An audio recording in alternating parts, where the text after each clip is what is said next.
The dust cloud rose behind the stagecoach like a warning signal as Clara Bennett pressed her face against the window, watching the last vestiges of civilization disappear into the Arizona Territory horizon.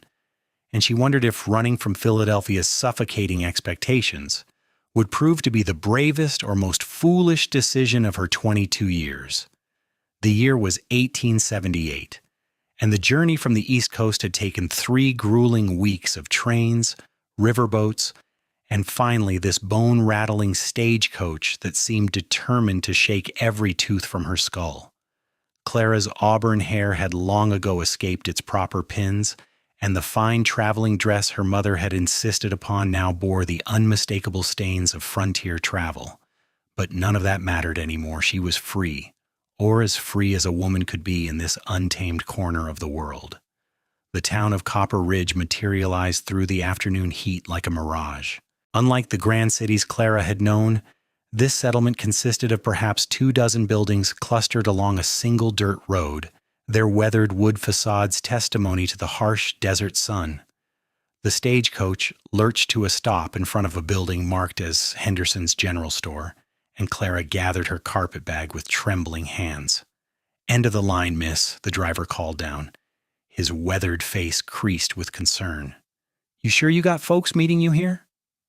Clara nodded, though the truth was far less certain. Her Aunt Beatrice had written months ago about a teaching position in Copper Ridge, promising a fresh start and independence. But Aunt Beatrice's letters had always contained more optimism than accuracy, and Clara had learned to temper her expectations accordingly. The afternoon heat hit her like a physical force as she stepped down from the coach. The air tasted of dust and sage, so different from Philadelphia's coal smoke and sea breezes that it might have been another planet entirely. She stood on the wooden boardwalk, clutching her bag, trying to project confidence she did not feel. "Miss Bennett?" A small woman with silver-streaked hair and kind eyes approached, wiping flour-dusted hands on her apron.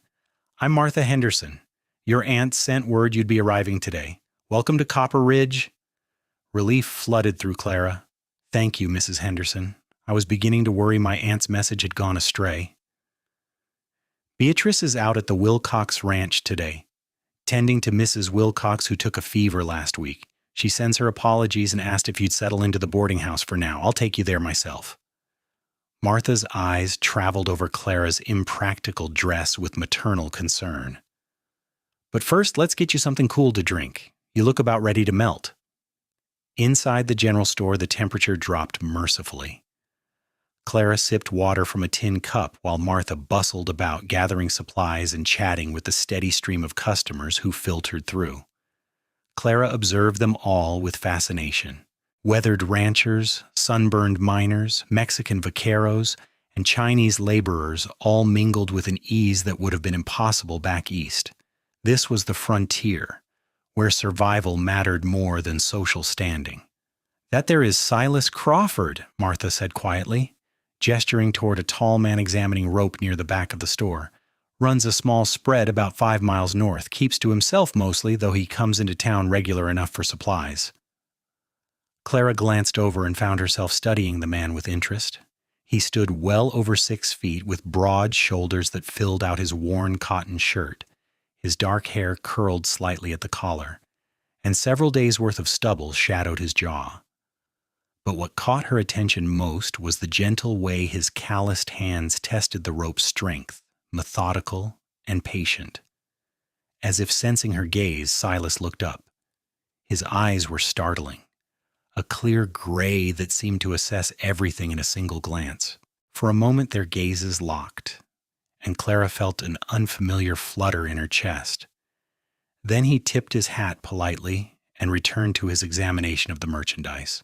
"Not much for conversation," Martha continued, "but decent enough.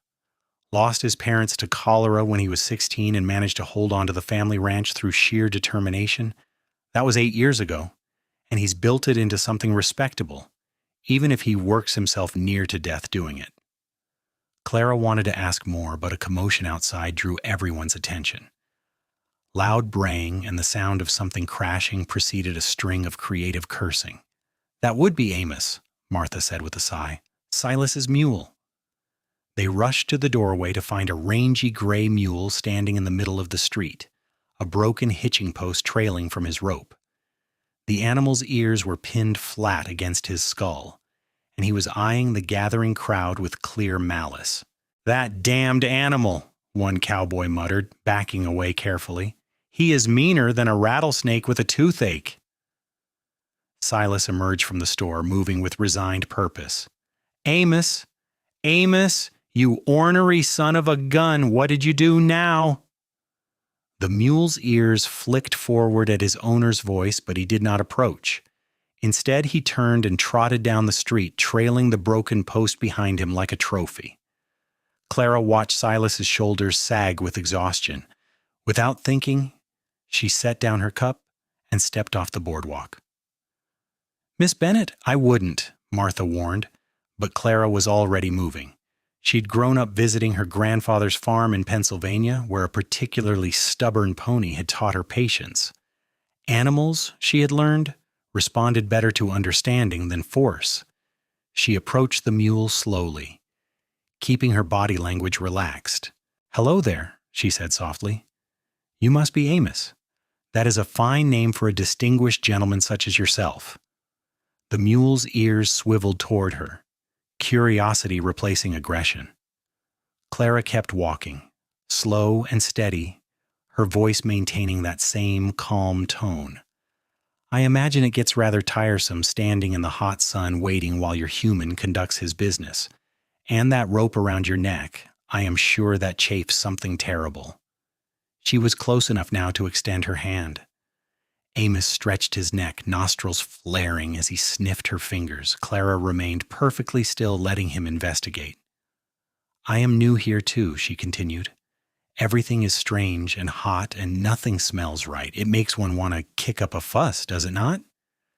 Behind her, she heard Silas approaching carefully, but she kept her focus on Amos. The mule's ears had relaxed completely now, swiveling forward in a more friendly position. He took a tentative step closer, then another, until his velvety nose brushed against her palm. "There you are," Clara murmured. "You're not really so terrible, are you? You just want someone to understand." She ran her hand slowly up Amos's face, scratching behind his ears. The mule's eyes half closed in pleasure, and he leaned into the touch with a satisfied grunt. Clara carefully gathered the trailing rope, but made no move to pull or restrain him. Instead, she simply stood there, continuing to stroke his neck and speak in soothing tones. "Well, I will be damned," someone muttered. Clara turned to find Silas standing a few feet away, his gray eyes wide with astonishment. Half the town seemed to have gathered to witness the spectacle, and they were all staring at her as if she had performed a magic trick. "He does not like anyone," Silas said slowly. "He tolerates me because I feed him, but I have seen him chase grown men up trees. How did you do that?" Clara felt heat rise to her cheeks, suddenly aware of how forward her actions must appear. "I simply asked him nicely. Animals respond to kindness, just like people." Silas stepped closer, carefully taking the rope from her hands. His fingers brushed hers, rough and warm, and Clara felt that flutter again. "Kindness," he repeated, as if testing the word. "I have tried everything but setting him on fire, and nothing works. You talk to him for 30 seconds and he acts like a puppy dog." Amos chose that moment to nuzzle Clara's shoulder, nearly knocking her off balance. She laughed and steadied herself against the mule's solid neck. He just needed someone to see past the behavior to what he was really feeling. "If that animal loves you, I'm already done," Silas said, the words slipping out before he seemed to realize what he was saying. His face reddened beneath the sunburn. "I mean, if Amos trusts you, that is a better character reference than anything I could imagine. He has excellent judgment despite his attitude problem." Clara smiled, charmed by his obvious discomfort. "Then I am honored to have earned his approval, although I confess I have no idea what I'm done with, according to your statement." "I just meant," Silas fumbled, then stopped and took a breath. I am making a fool of myself. Let me start over. I'm Silas Crawford, and I owe you a debt of gratitude for catching this troublemaker before he destroyed half the town." "Clara Bennett," she replied, extending her hand properly now. "Recently arrived from Philadelphia and entirely uncertain what I've gotten myself into." His handshake was firm but careful, as if he was aware of his own strength. "Philadelphia? That is a long way from Copper Ridge." "Yes, well, sometimes distance is precisely what one needs, Clara said. More honestly than she had intended, something shifted in Silas's expression, a recognition perhaps of shared experience. "I understand that sentiment better than you might think. Are you passing through, or are you one of us unfortunate souls who has decided to make a home here?" "I am here to teach," Clara said, lifting her chin with determination. "My Aunt Beatrice arranged a position at the schoolhouse. I start in 2 weeks once the summer break ends. A teacher." Silas's smile transformed his face, softening the hard lines and revealing an unexpected warmth. "Then you will be doing important work. This town needs educated folks willing to invest in the next generation." "What about you, Mr. Crawford? What keeps you in Copper Ridge?" "Cattle mostly, and please call me Silas. I run about 200 head on my family's old spread. It is not much compared to the big operations, but it is mine, and I am proud of it." Amos, apparently bored with being ignored, pushed his nose against Clara's back insistently. She laughed and turned to scratch his ears again. "I think your friend here demands attention." "He is not usually friendly," Silas said, still watching with amazement.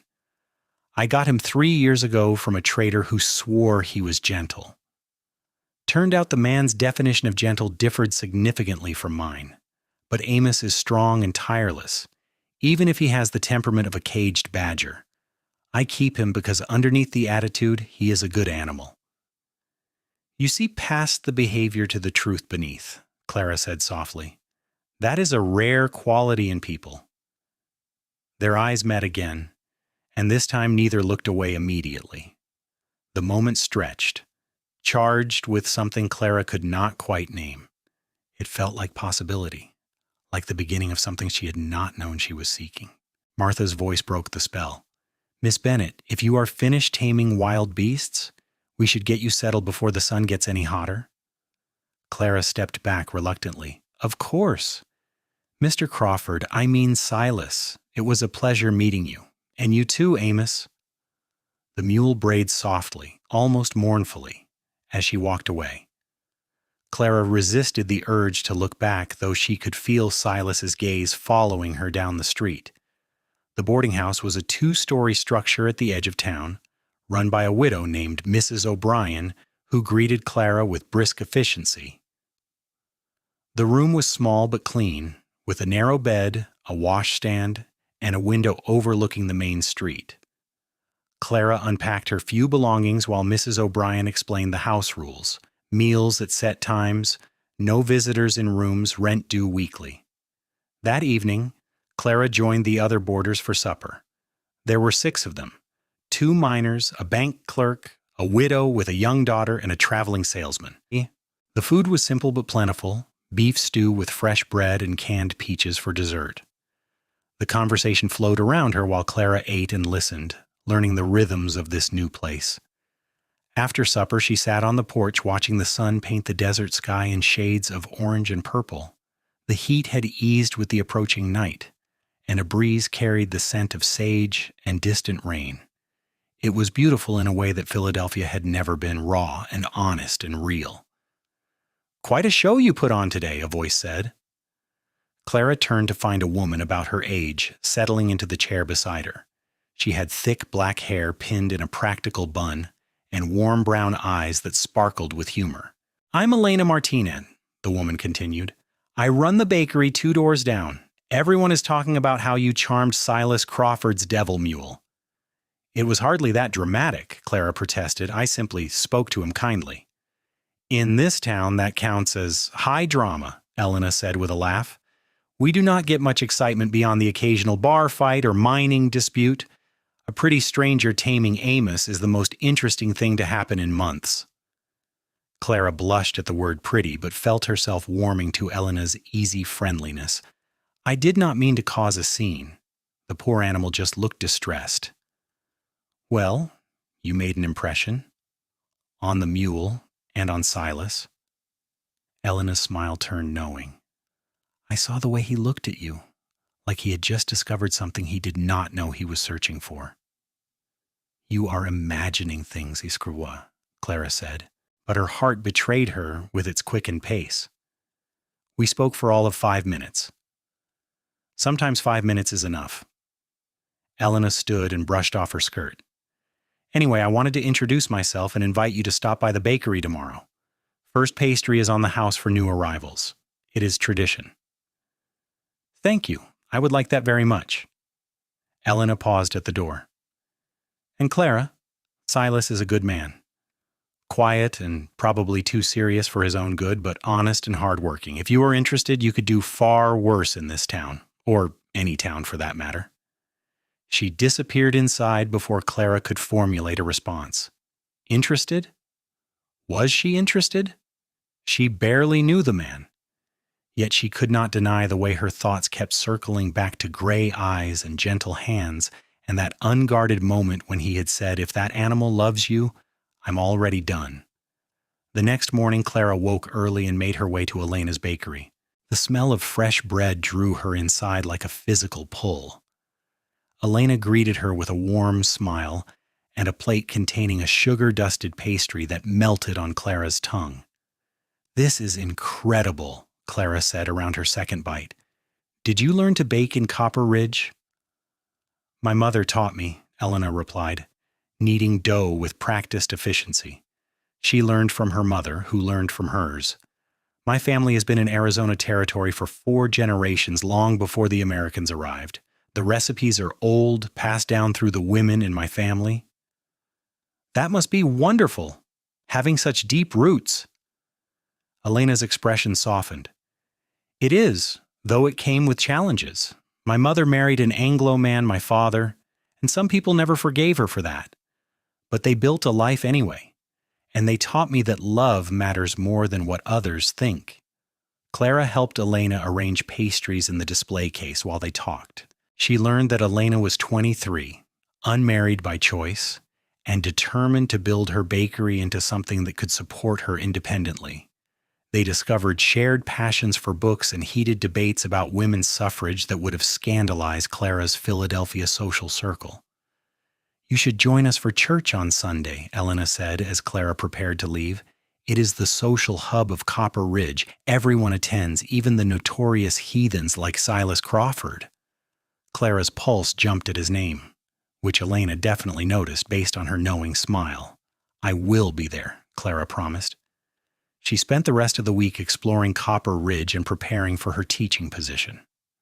The schoolhouse was a small adobe building on the west edge of town, with benches for students and a slate board on the wall. Her Aunt Beatrice finally returned from the Wilcox Ranch and swept Clara into a perfume-scented embrace. My darling girl, Beatrice exclaimed. She was a plump woman in her 50s with Clara's same auburn hair now threaded with gray. I am so sorry I was not here to greet you. But Mrs. Wilcox's fever finally broke, thank the Lord, and I could not leave her while she was still in danger. Beatrice served as the town's unofficial nurse, having trained with doctors back east before heading west with her now-deceased husband. She took Clara back to her small house and insisted on hearing every detail of the journey west. When Clara mentioned the incident with Amos, Beatrice's eyes lit up with interest.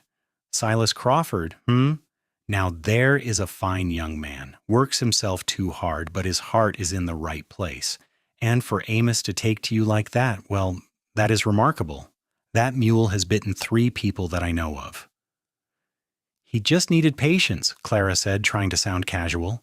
Patience is something Silas could use more of in his life, Beatrice mused. He has been alone on that ranch too long, grieving his parents and forgetting how to live. Maybe your arrival is providential. Aunt Beatrice, please do not start matchmaking. I am here to teach, not to find a husband. Who says you cannot do both? Beatrice winked. But I will restrain myself. For now. Sunday arrived hot and cloudless. Clara dressed in her best remaining dress, a pale blue cotton that had survived the journey relatively unscathed, and walked with Beatrice to the small whitewashed church. The building was packed, with families crowding into pews and late arrivals standing along the walls. Clara spotted Silas immediately.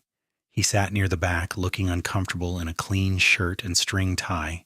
His hair was slicked back, still damp from washing, and he held his hat in his hands like a shield.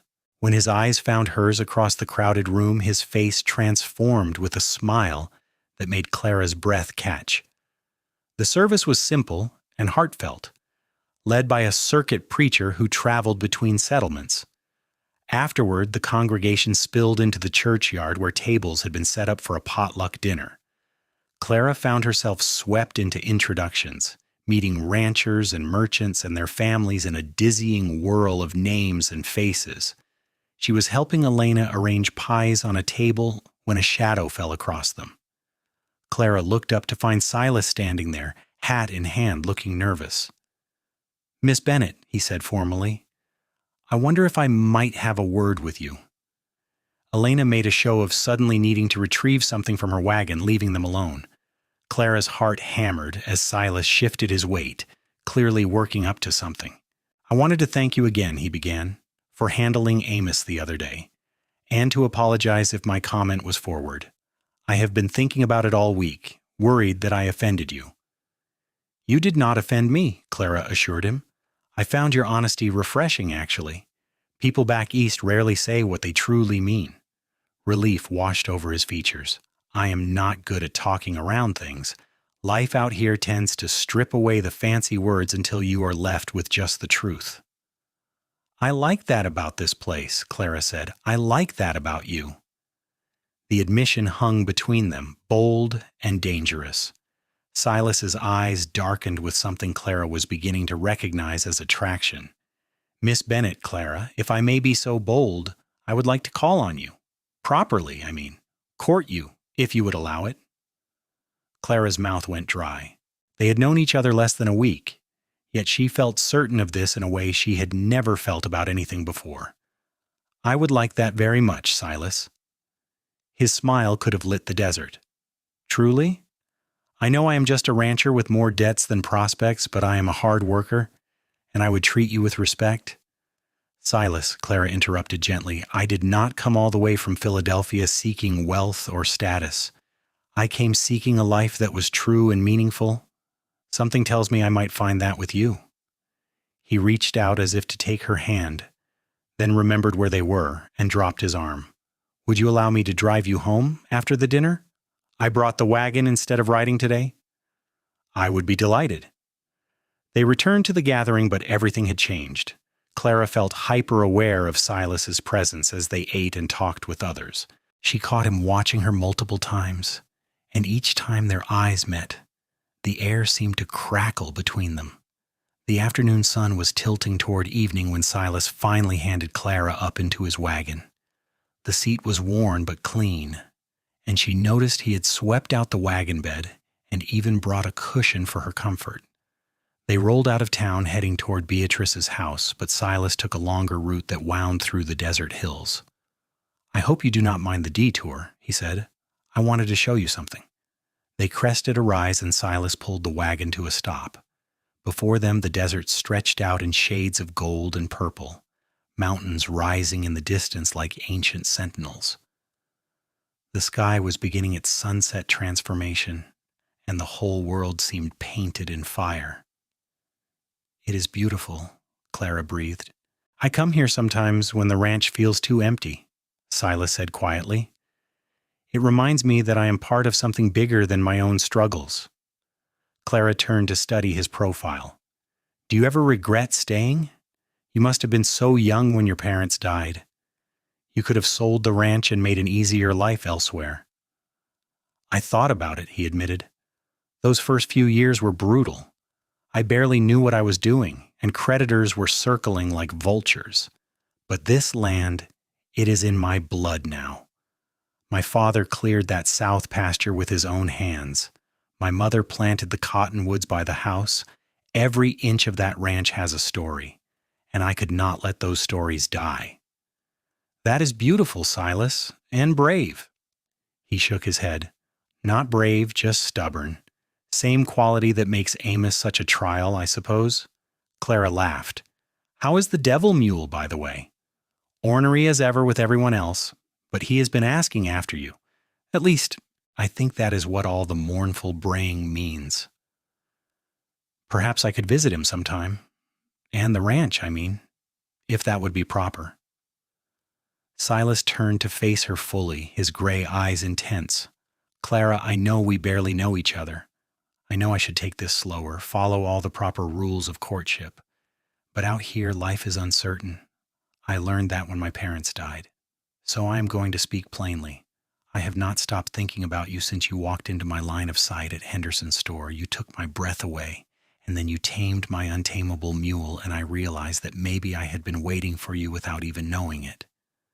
Clara's heart threatened to burst from her chest. I feel it too, she whispered. This connection. It frightens me how strong it is already. May I hold your hand? Silas asked, his voice rough with emotion. In answer, Clara placed her hand in his. His palm was calloused and warm, completely engulfing hers. They sat like that as the sun descended, two people balanced on the edge of something profound and life-changing. Tell me about Philadelphia, Silas said eventually. Well, what made you leave? Clara took a breath, deciding to trust him with the truth. I was engaged to a banker's son named Richard Thornton. It was considered an excellent match by everyone's standards but mine. Richard was handsome and well-connected, and he would have given me a comfortable life. But he did not see me, not really. I was an ornament to him, a pretty addition to his carefully planned future. When I expressed opinions or showed interest in matters beyond household management, he would pat my hand and tell me not to worry about such things. He sounds like a fool, Silas said bluntly. The final straw came when I mentioned wanting to teach even after marriage. Richard laughed and said no wife of his would work, as it would reflect poorly on his ability to provide. I realized then that marrying him would mean smothering every part of myself that mattered. So I broke the engagement 3 weeks before the wedding. That must have taken courage. It took desperation, Clara corrected. My parents were mortified. My mother accused me of ruining the family's reputation. My father stopped speaking to me altogether. When Aunt Beatrice wrote about the teaching position, I saw my escape route, and I took it. Silas squeezed her hand gently. Their loss is Copper Ridge's gain, and mine, if you will have me. I am beginning to think coming here was the best decision I ever made, Clara said.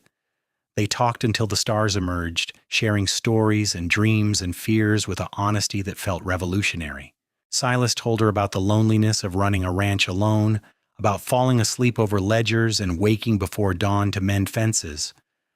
Clara described her childhood love of books and teaching, her frustration with society's limitations on women, her hope that the frontier might offer more freedom. By the time Silas finally drove her to Beatrice's house, Clara felt as if she had known him for years rather than days. He helped her down from the wagon, his hands lingering at her waist. May I see you again soon? He asked. Maybe Saturday? I could pick you up and we could ride out to the ranch. I promise Amos will be on his best behavior. I would love that, Clara said. She floated into the house to find Beatrice waiting with a knowing smile. That was quite a long drive home. We talked, Clara said dreamily. Oh, Aunt Beatrice, I think I'm falling in love. After 1 week? Beatrice's smile softened. Or did you fall the moment that ornery mule nuzzled your shoulder, and Silas looked at you like you had hung the moon? Clara laughed, giddy with possibility. Perhaps I did. The week passed in a pleasant blur of preparation. Clara organized the schoolhouse, reviewed lesson plans, and met with the families whose children would be her students. In the evenings, she helped Elena at the bakery and grew closer to the women of Copper Ridge. She discovered a community far more welcoming and diverse than anything she had known back east. Saturday arrived with its promise of visiting the Crawford Ranch. Clara dressed carefully in her most practical outfit, a green cotton dress that allowed for easier movement. Silas arrived promptly at 9 in the morning. driving his wagon with Amos hitched alongside the horse. "I brought him especially for you, Sam," Silas said with a grin. "He has been impossible all week, and I told him if he did not behave today, I would trade him for a nice docile mare." Clara approached Amos immediately. The mule's ears pricked forward, and he nickered softly in greeting. She stroked his nose and scratched behind his ears, earning a contented sigh. "Traitor," Silas muttered to Amos.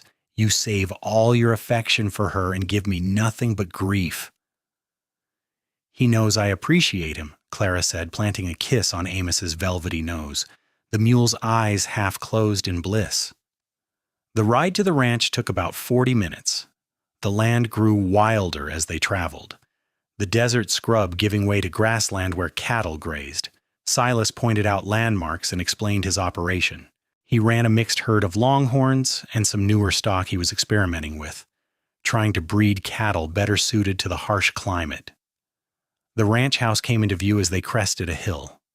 It was a low adobe structure with a covered porch, flanked by the cottonwoods Silas had mentioned. Outbuildings dotted the property, including a barn, a bunkhouse, and various sheds. It was modest but well-maintained, everything speaking of hard work and careful stewardship.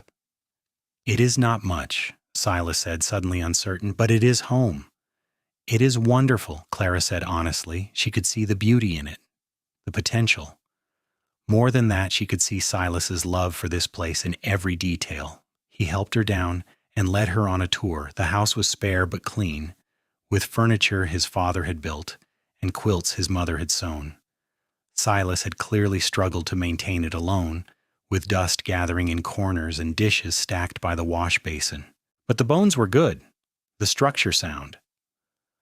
"I have 2 hired men who help with the cattle," Silas explained. "They stay in the bunkhouse and take meals here when we are working, but they have gone to Tucson for supplies, so today it is just us." They spent the afternoon together in a way that felt both innocent and charged with possibility.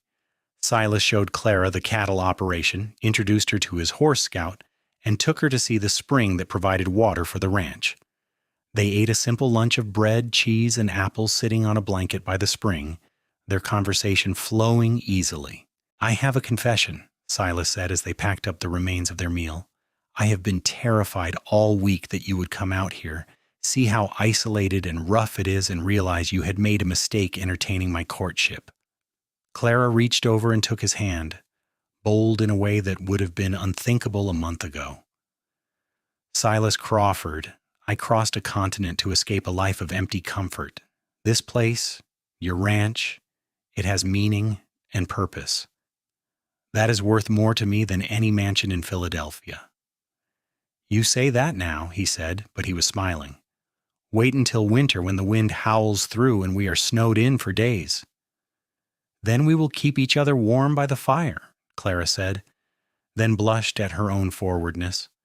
Silas's eyes darkened with heat. "Clara Bennett, you are going to be the end of me." He leaned closer, slowly giving her time to pull away if she wished. Clara's breath caught as his intentions became clear.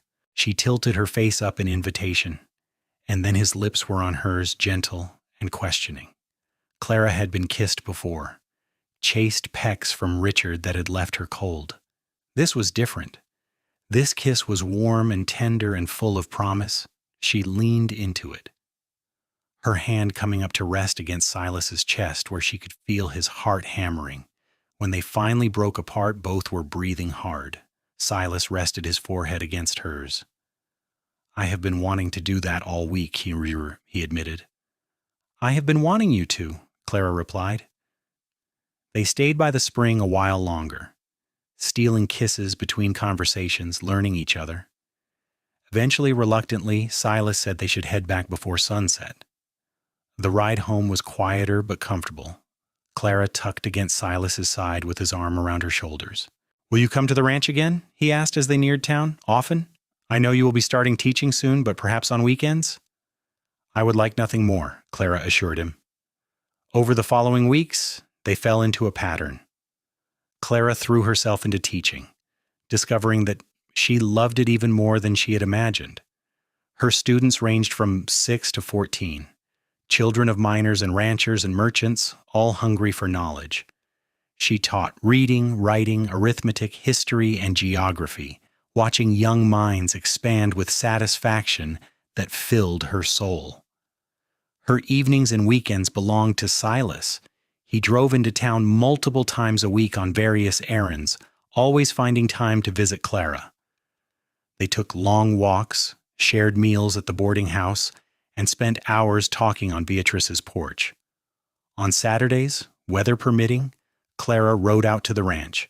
She brought books from her personal collection and read aloud to Silas while he worked on equipment repairs. She learned to ride properly, not the delicate side saddle of Philadelphia parks, but the practical astride method that frontier women used. Silas taught her about cattle ranching, and she surprised him by asking intelligent questions and remembering details from week to week. Amos continued his role as matchmaker, greeting Clara with enthusiastic affection while remaining cantankerous with everyone else. The mule's devotion became something of a legend in Copper Ridge, proof of Clara's special nature. "That animal is more in love with you than I am," Silas joked one October afternoon as Amos followed Clara around like an oversized puppy. "And that is saying something, because I am completely gone for you." They were sitting on the ranch house porch, watching the sunset paint the sky. Clara was tucked under Silas's arm, his hand playing with the ends of her hair that had escaped its pins. "Are you?" Clara asked softly. "Completely gone for me?" "Completely," Silas confirmed. "Utterly, hopelessly.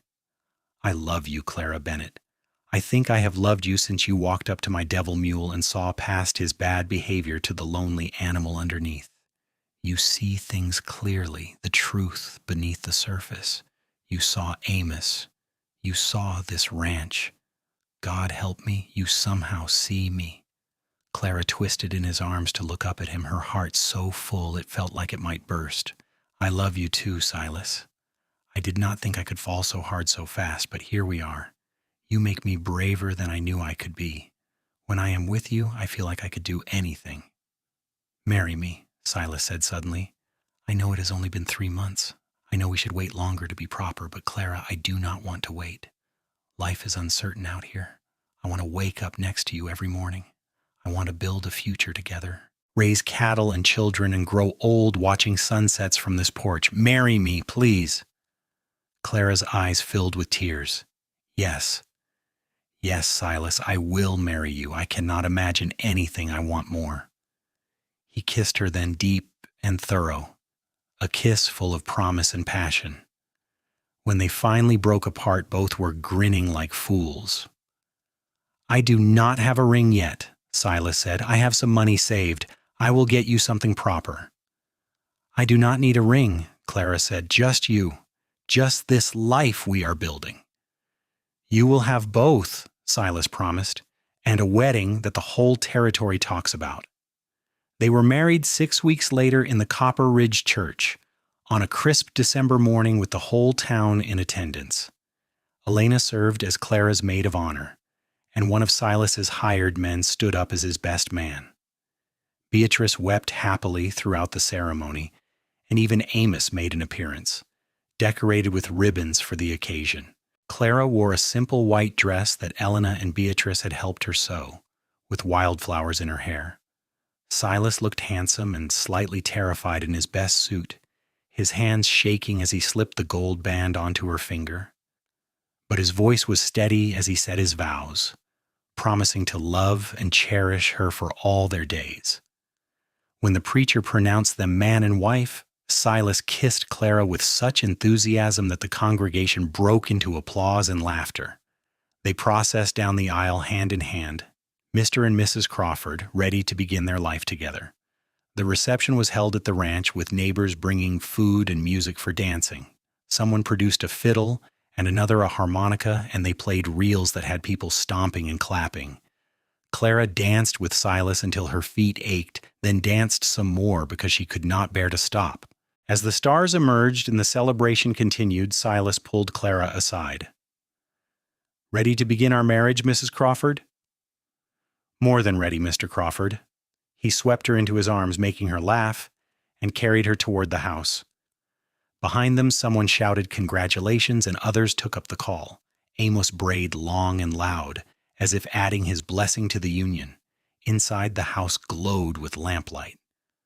Silas had spent days preparing for this night, cleaning every corner and filling vases with late-blooming wildflowers. Their room, his room that was now theirs, had fresh linens and more flowers on the dresser. He set Clara down carefully, suddenly uncertain.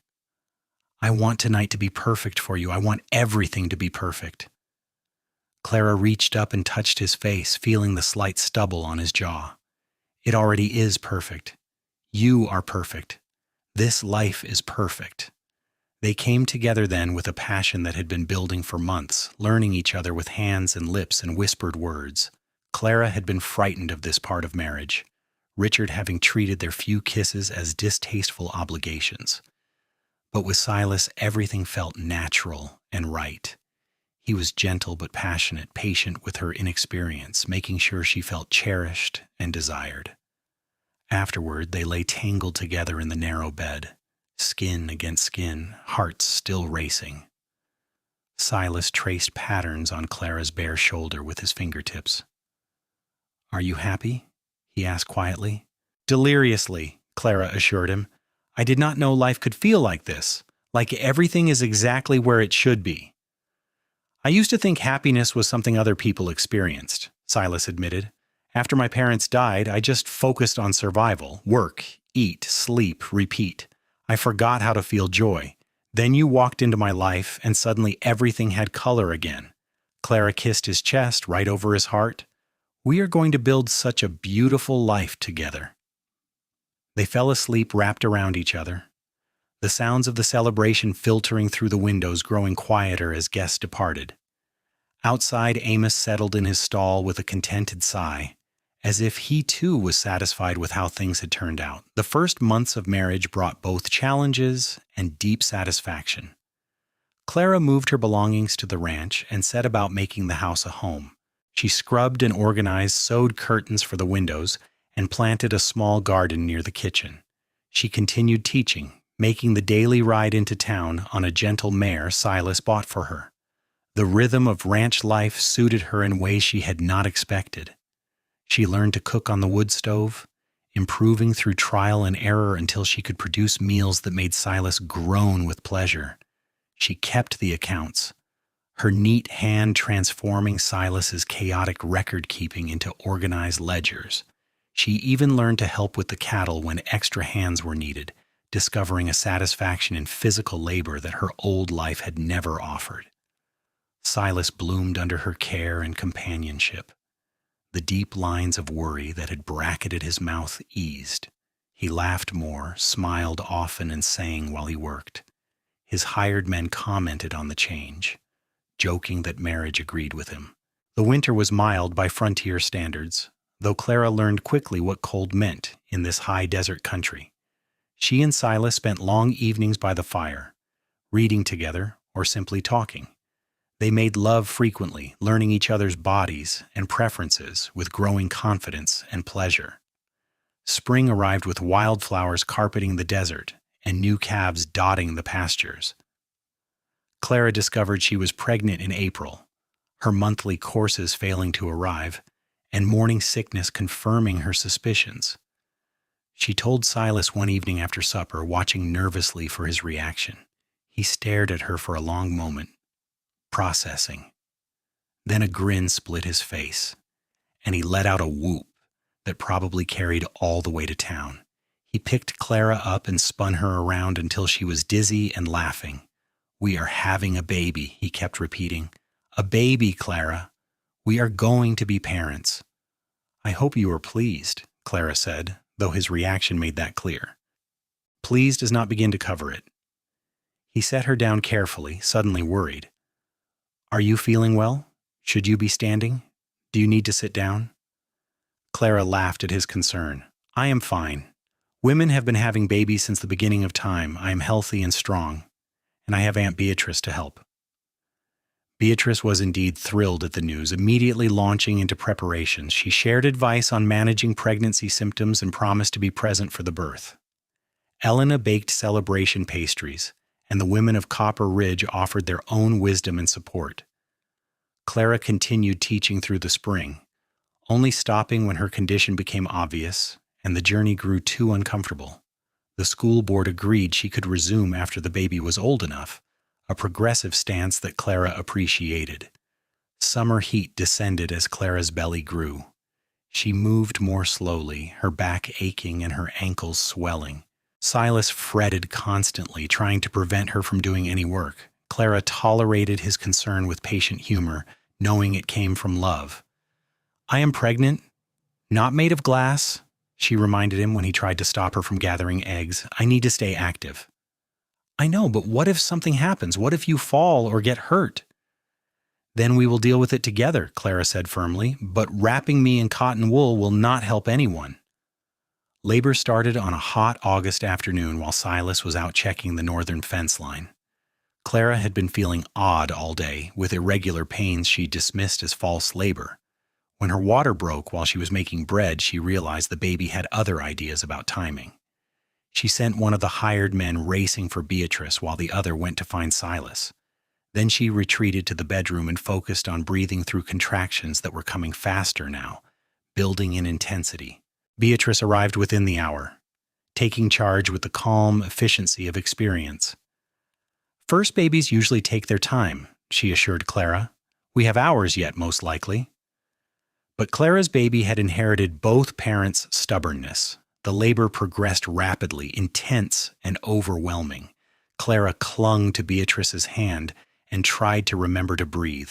Silas burst into the house just as things were reaching their peak, wild-eyed with panic. "Is she all right? Clara, are you all right?" "I am having a baby," Clara panted between contractions. "I would prefer you did not hover, but I need you here." Silas took up position behind her, supporting her as she labored. He murmured encouragement and let her squeeze his hand hard enough to leave bruises.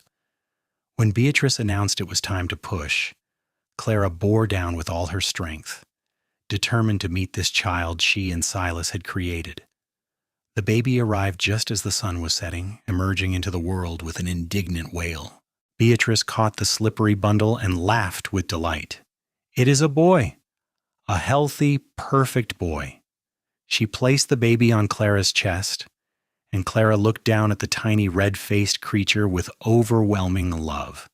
He had dark hair like Silas, and a strong cry that suggested he would not be a quiet child. "He is beautiful," Silas whispered, tears streaming down his face. "Clara, you are amazing." "He is amazing. We made a person." "We did," Clara agreed, exhausted and exhilarated.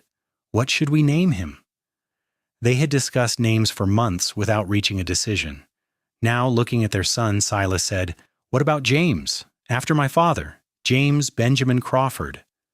"James." Clara tested the name. "Yes, I like it. James Benjamin Crawford, welcome to the world." Young James proved to be as stubborn as his father and as determined as his mother. He nursed vigorously and slept poorly, keeping them both up for weeks. But Clara had never been happier, even through the exhaustion. Watching Silas hold their son with such tender care, seeing the wonder in his eyes made every sleepless night worthwhile. Amos, predictably, was fascinated by the baby. Whenever Clara brought James outside, the mule would approach carefully and sniff the bundle with curious nostrils. James, even as an infant, seemed to recognize a kindred spirit. He would stop fussing when Amos was near, his tiny hand reaching for the mule's soft nose. "Of course our son loves the Ornery Mule," Silas said with resignation. "Of course he does." The years passed in a blur of work and love and growing family. Clara returned to teaching when James was 6 months old, bringing him with her to school where he napped in a cradle while she taught. The older students doted on him, and he grew up surrounded by books and learning. When James was 2, Clara became pregnant again. This time a daughter arrived, whom they named Sarah after Silas's mother. She was quieter than James, with Clara's auburn hair and Silas's gray eyes. 2 years later came another son, Michael, And 2 years after that, twin girls they named Elizabeth and Emma. The ranch house expanded to accommodate the growing family, with Silas building an addition with help from neighbors. Their life was full and chaotic and wonderful. Clara taught school part-time, focusing more on her family but never completely leaving education. Silas's cattle operation grew successful, allowing them to hire more help and improve the property. Through it all, Amos remained a constant presence. He tolerated the children's attention with patience he showed no one else, allowing them to pet him and feed him treats. When James was 5, Silas began teaching him to ride, using Amos as his mount because despite the mule's reputation, he was gentle with the children. "You remember when you said if that animal loves me, you were already done?" Clara asked one evening. They were sitting on the porch watching the sunset, a tradition they had maintained throughout their marriage. The children were in bed, the ranch was quiet, and they had these moments to themselves. "How could I forget?" Silas replied, pulling her closer. "It was the moment I knew you were going to change my life." "Did you mean it? The done part?" "Absolutely. I looked at you taming Amos with nothing but kindness, and I thought, this woman is special. If that contrary beast recognized her worth, then I would be a fool not to do the same. I was done, Clara, done resisting, done being alone, done pretending I did not need love in my life." Clara leaned her head on his shoulder. "I am glad you were done. I'm glad I met Amos first, actually. He was my introduction to what this life could be. See past the surface, show patience and kindness, and receive love in return." "You make it sound simple." "With you, it is simple. We work hard, we love each other, we raise our children. What could be more simple or more perfect?" Silas kissed the top of her head. "Nothing. Absolutely nothing." The children grew and the ranch prospered. James proved to have his father's affinity for ranching, spending every free moment learning the cattle business. Sarah was quieter but fiercely intelligent, inheriting her mother's love of books. Michael was the adventurer, always exploring and getting into scrapes. The twins were inseparable, finishing each other's sentences and getting into mischief together. Clara and Silas watched them grow with pride and occasional terror. Parenting, they discovered, was harder than any work they had done before, but also more rewarding. Each milestone, each accomplishment, each moment of watching their children become themselves filled them with joy. Amos aged alongside the family, his gray coat turning white around his muzzle. He remained stubborn with strangers, but gentle with the Crawfords. When James turned 12, Silas officially made the mule his responsibility, teaching his son about the patience and consistency Amos required. "Why do we keep him?" James asked one day, after Amos had refused to cooperate with the farrier. "He is more trouble than he is worth." Silas and Clara exchanged a look, a whole conversation happening in that glance. "Because your mother taught me that love means seeing past the difficult parts to the truth underneath," Silas explained. "Amos is stubborn and ornery and a complete pain sometimes, but he is also loyal and hardworking when he trusts you. He is part of our family, and we do not give up on family." James absorbed this wisdom, his expression thoughtful. "Is that why you and Mama always work things out when you fight, because you see past the difficult parts?" "Exactly," Clara confirmed. "Marriage, family, love, it all requires patience and choosing to see the best in each other. Amos taught me that before I ever really knew your father. In a way, that mule is responsible for all of this." She gestured at the ranch, the family, the life they had built. "So what you are saying is, we owe everything to an ornery mule," James said slowly. "When you put it that way, it sounds ridiculous, Kinon," Silas admitted. "But yes, essentially." They all laughed, the sound carrying across the desert evening. Inside the house, the other children were arguing about something, their voices rising. Clara sighed and stood. "Duty calls. Sarah and Michael are fighting about books again." "I will handle it," Silas said. "You have been on your feet all day teaching. Rest." Clara sank back into her chair gratefully. Even after 15 years of marriage, Silas still found ways to care for her, to show his love in both grand gestures and small kindnesses. She watched him stride into the house, hearing his calm voice separating the combatants, and felt overwhelming gratitude for this life. The years continued their march. The children grew toward adulthood, each finding their path. James stayed on the ranch, learning the business and eventually taking over more of the daily operations. Sarah went east to college, returning with a teaching degree and taking over Clara's position at the Copper Ridge School. Michael joined the Army for a few years before coming home to work as a deputy in town. The twins both married local boys, building homes near the ranch and starting families of their own. Clara and Silas found themselves entering middle age with their home suddenly quiet. It was an adjustment after years of chaos, but they embraced it. They took long rides across the ranch land, rediscovering each other without the constant demands of young children. They traveled a bit, visiting Sarah in the east and attending Michael's wedding in California. Amos passed away peacefully in his sleep when he was 32 years old, an impressive age for a mule. They buried him on the hill overlooking the ranch, marking his grave with a simple stone. James carved it himself. Amos, beloved mule, bringer of love. He was a good friend, Clara said at the small service they held. He saw something in me that day in town, and in his own way he brought Silas and me together. I will always be grateful. He was the most frustrating, stubborn, wonderful animal I ever knew, Silas added, and he had excellent judgment. He loved Clara first, and I was smart enough to follow his lead.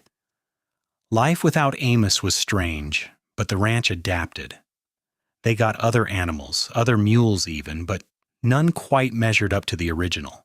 His legacy lived on, though, in the family he had inadvertently helped create, in the love story he had sparked.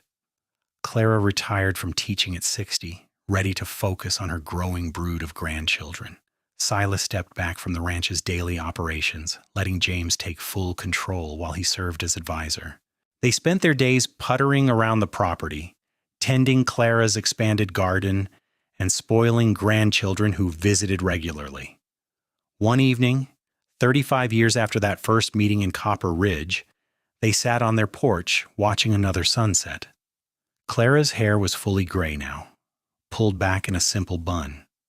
Silas's face was weathered with deep lines, his once dark hair white, but his eyes were still that clear gray.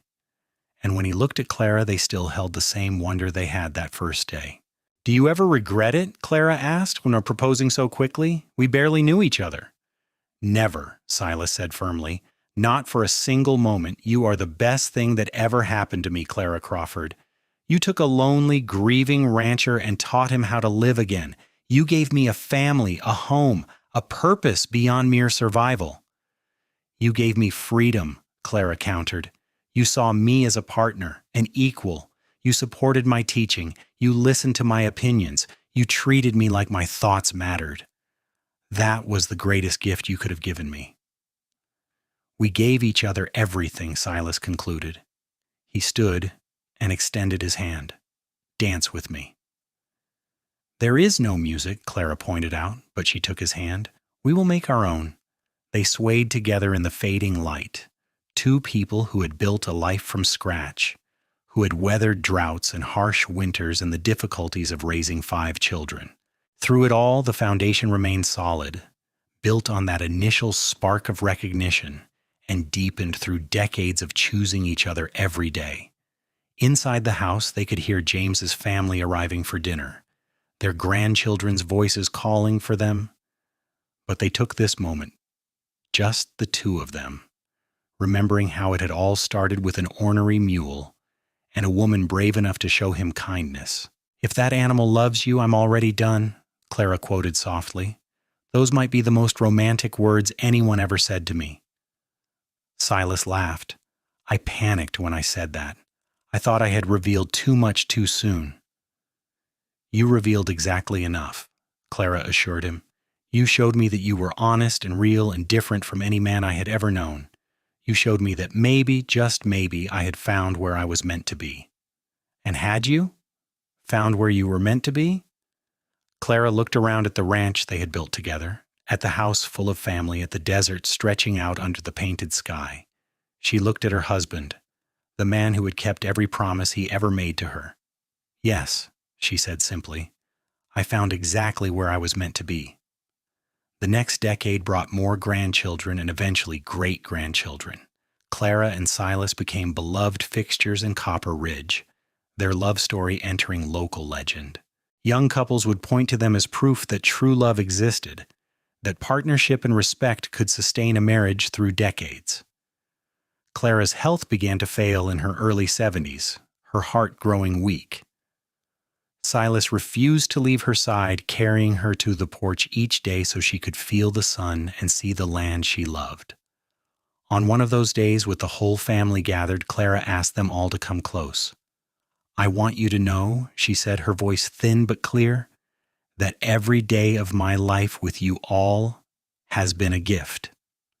Silas, my love, you made me happier than I ever dreamed possible. Children, grandchildren, you are my legacy and my joy. Never forget that love is the only thing that truly matters. Everything else fades, but love endures. She passed away peacefully that evening in her sleep, with Silas holding her hand. He was devastated, a piece of his soul torn away. But he was also grateful for the 50 years they had shared, for every moment from that first meeting to the last. Silas lived another 5 years, watched over by his children. He spent his days on the porch talking to Clara as if she were still beside him. He told her about the grandchildren's accomplishments, about the ranch, about his day. James worried about his father's sanity until Sarah gently pointed out that he was simply maintaining a conversation that had lasted 50 years. Why should death interrupt it? On a spring morning with wildflowers blooming just like that first spring after Clara had arrived, Silas died quietly in his sleep. They buried him next to Clara on the hill, overlooking the ranch they had built together. Not far away was Amos's grave, the mule who had started it all. At the funeral, James told the story one more time, about the ornery mule who had terrorized Copper Ridge, about the brave Eastern woman who had seen past his behavior to the loneliness underneath, and about his father's declaration, if that animal loves you, I'm already done. They built a life on that foundation, James concluded, on kindness, on patience, on seeing the truth beneath the surface. They taught us that love is not about grand gestures, but about choosing each other every single day. They showed us that the strongest foundations are built on respect, partnership, and the willingness to see each other clearly. The ranch stayed in the family, passed down through generations. James's children and grandchildren continued the cattle operation, expanding and modernizing while maintaining the core values Silas and Clara had established. The house remained largely unchanged, with Clara's curtains still hanging in the windows, and Silas's hand-built furniture still in use. Visitors to the ranch would often pause at the hill where 3 graves stood, 2 humans and 1 mule, together even in death. The story was told and retold, taking on the quality of legend. The woman who tamed the ornery mule, the cowboy who recognized love when he saw it, and the animal who brought them together. In town, a historical marker was eventually erected in front of what had been Henderson's General Store. It told the story simply, on this spot in 1878, Clara Bennett met Silas Crawford and his mule Amos. Her kindness to the difficult animal sparked a love story that would become legend in Copper Ridge. Their 50-year marriage was built on respect, partnership, and the wisdom that love means seeing past the difficult parts to the truth underneath. Young couples would visit the marker on their wedding days, touching the bronze plaque for luck. The tradition held that any marriage blessed by Amos's memory would last, that the mule's judgment of Clara had been so perfect that some of that magic might rub off on others. Elena's bakery, still operating under her granddaughter's management, sold cookies shaped like mules. The local elementary school, now named the Clara Crawford School of Excellence, featured a mural depicting the famous scene of Clara approaching Amos in the street. Every year, students studied the story as part of Copper Ridge history, learning lessons about kindness, courage, and seeing beyond surface appearances.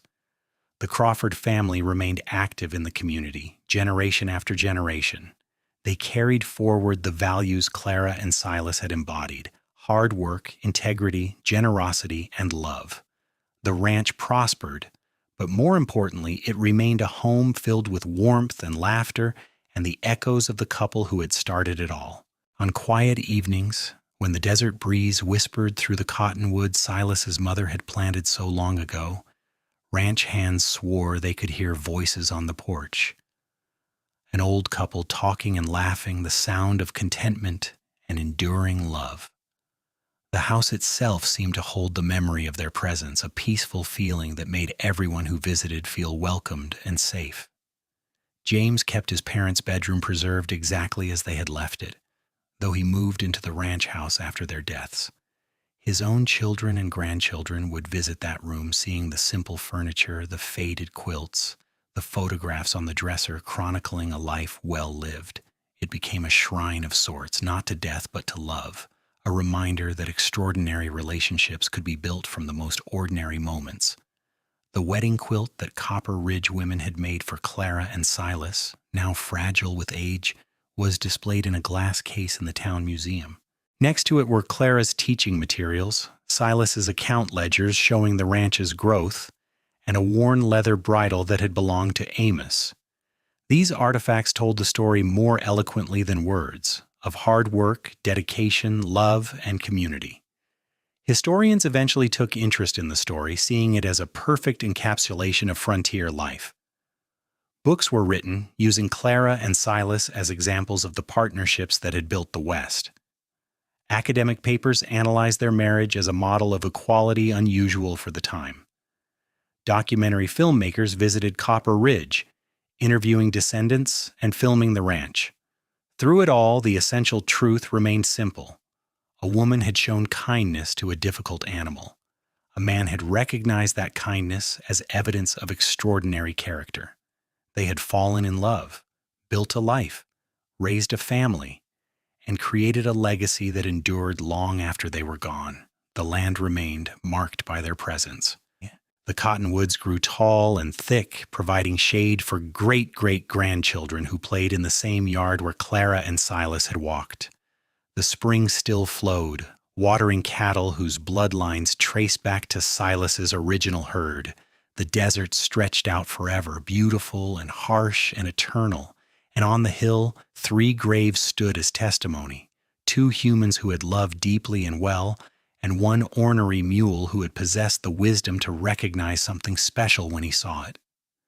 Together they rested in the land they had all loved, their story complete, their legacy secure, their love immortal.